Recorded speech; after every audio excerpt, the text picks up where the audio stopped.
Guys, Monday, November 16th.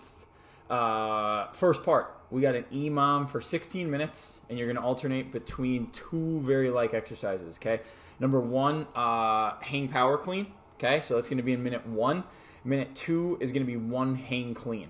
So essentially, you're just going to alternate between the power version of the hang and the full squat version of the hang movement, okay? So hang power clean in minute 1, hang clean in minute 2. Now here's the other idea. So let's say we're still gonna build, okay, through the EMOM. We wanna progress in weight each, call it interval, all right?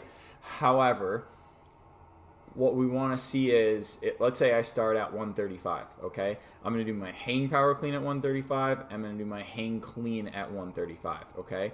Now, you can make slight adjustments between minutes if you want to, for example, do your hang power clean at 135 and your hang clean at 155. Totally fine. Just know that you're going to have an opposing movement each minute, okay? So that might help, or that might determine some of the jumps you make and how you go about it. So if you want to think about it this way, it's 8 intervals being 2 minutes. You're completing a hang power clean and a hang clean, okay? We'll record your heaviest lift, regardless of which one it is, at the end of that. All right. Then we got a chipper. The whole thing's for time.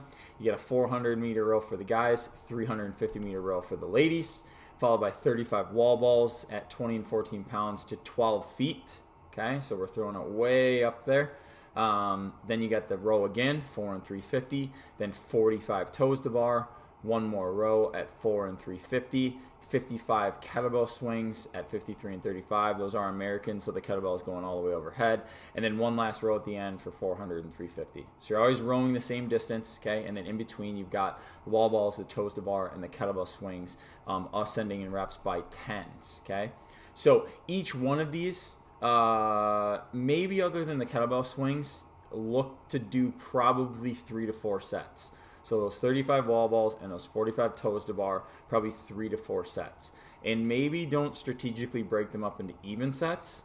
Go for a big effort and then maybe chip away at what you have left, knowing what you'll be able to do, okay? Now, you can modify the wall balls by throwing it to a shorter height, but I would still encourage you to go to a lighter wall ball and try and throw it to 12 feet. The difference between 10 and 12 feet, the major difference, other than if you have the same weighted ball, is the accuracy, okay? It's a little bit harder to hit your target. You obviously have to jump a little higher. You got to have a bigger hip extension, but the accuracy becomes harder. It's harder to hit the wall consistently. You'll see a lot of times people will have to do, or whether or not they do it, but no rep themselves, okay, because they missed their target. The toes to bar will scale as normal. Toes to ring can be an option, okay? Keep in mind it's a little different movement. It's a little bit more lower back, a little bit more core intensive than the toes to bar is.